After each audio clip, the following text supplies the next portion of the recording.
¿Cómo evoluciona la justicia? Bueno, hoy vamos a meternos de lleno en la transformación, que es de verdad fascinante, de la máxima Corte de México y su forma de entender el derecho. Es una historia de cómo un sistema legal se va adaptando, va cambiando, para poder enfrentar los desafíos de hoy. Para empezar, una pregunta que parece, fundamental. Suena obvio, ¿no? La idea de que a casos iguales, soluciones iguales. Es como la base de nuestra idea de justicia.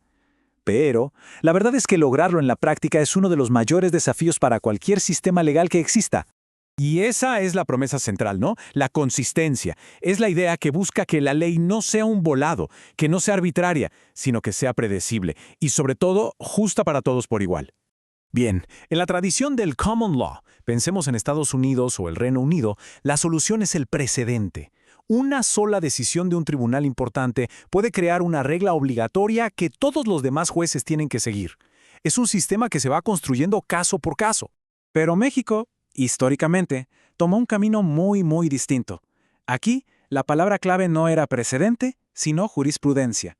Y aunque el objetivo final era el mismo, ser consistentes, la manera de lograrlo era completamente diferente. A ver, lo interesante aquí es el contraste. El sistema de jurisprudencia en México era increíblemente formal. No bastaba con una decisión, se necesitaba repetición. Y en lugar de publicar toda la historia del caso, se publicaban resúmenes súper abstractos, las famosas tesis. Totalmente distinto al enfoque del precedente, que le pone toda la atención a los hechos y a la lógica de cada caso en particular. Y aquí está el número mágico: 5. Para que un criterio se volviera jurisprudencia obligatoria por reiteración, la Suprema Corte tenía que resolver 5 casos seguidos, de la misma forma, sin que hubiera una sola decisión en contra. Imagínense, un proceso largo, rígido, que buscaba una estabilidad muy deliberada. Entonces, ¿qué es exactamente una tesis? Es clave entender esto. No es un simple resumen del fallo. Es la regla de derecho, así, destilada, presentada de forma abstracta y separada de los hechos específicos que le dieron vida. El punto es que se enfoca en el qué se decidió y no tanto en el por qué detallado de ese caso. Esta analogía es perfecta para entenderlo. La tesis te da la receta. Mezcle estos ingredientes legales y obtendrá este resultado. Pero en el camino se pierde toda la historia de fondo, la situación particular de las personas involucradas, los detalles del conflicto. O sea, te quedas con la regla, pero sin el alma del caso. Pero bueno, este sistema, que funcionó por más de un siglo, empezó a transformarse. Y en los últimos años, esa transformación agarró una velocidad impresionante. Ahora sí, vamos a ver qué fue lo que pasó. Esta línea de tiempo nos pone todo en perspectiva.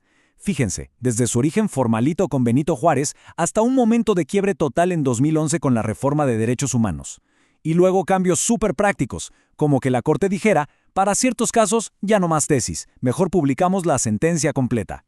Hoy, lo que tenemos en México es un sistema híbrido fascinante, una mezcla de su propia tradición con influencias de todo el mundo. Sin duda, el punto de inflexión fue la reforma de 2011. Al crear este bloque de constitucionalidad, de repente la ley suprema del país ya no era solo la Constitución. Ahora los tratados internacionales de derechos humanos están al mismo nivel, y eso obligó a los jueces a voltear a ver más allá de las fronteras de México. Y esto nos trae a la era actual. Una en la que la Suprema Corte de México ya no solo dialoga consigo misma, sino que se ha metido de lleno en una conversación jurídica global, escuchando y hasta citando a cortes de todo el planeta. Estas palabras del ministro Góngora Pimentel lo dicen todo, capturan el nuevo espíritu a la perfección. La idea de que los derechos son universales y que para interpretarlos mejor hay que aprender de lo que él llama el patrimonio de la humanidad. Ya no es, si quieren, es una necesidad. ¿Y cuál es el efecto práctico de todo esto? Pues uno de los más importantes es este. Las decisiones de la Corte Interamericana de Derechos Humanos, que es un tribunal internacional, ahora son obligatorias para todos los jueces en México. Esto es un cambio radical que conecta la justicia de todos los días con un sistema de protección regional. A ver, ¿y cómo le hacen los jueces? No es nada más citar por citar. Hay método. Está el universalista, que cree en soluciones comunes para problemas comunes. Luego está el genetista, que voltea a ver a países con una herencia legal parecida, como otros de América Latina o España. Y finalmente, el reflector, que usa el derecho de otros países como un espejo, no para copiar, sino para entender mejor las propias fortalezas y debilidades del sistema. Ok, ya vimos toda esta evolución que suena un poco teórica. Pero ¿esto por qué nos debería de importar? Porque este cambio tiene consecuencias directas, muy reales, en cómo se imparte la justicia en el día a día. El resultado es un sistema mucho más fuerte. Se protegen mejor los derechos humanos porque se adoptan estándares internacionales. Hay más transparencia, porque ahora es más común ver sentencias completas y no solo las tesis abstractas. Y al ponerle más atención a los hechos de cada caso, se promueve una igualdad más real, no solo una formal. En pocas palabras, la Suprema Corte ha tomado un papel mucho más protagónico en la creación del derecho. Y con esto llegamos al final de este recorrido, pero, ojo, no al final de la historia. La evolución sigue. El sistema mexicano está justo en esa encrucijada, buscando el balance perfecto entre la estabilidad que le da su tradición y la flexibilidad que necesita un mundo que no para de cambiar. Y la pregunta de cómo lograr ese equilibrio es la que va a definir el futuro de la justicia en México.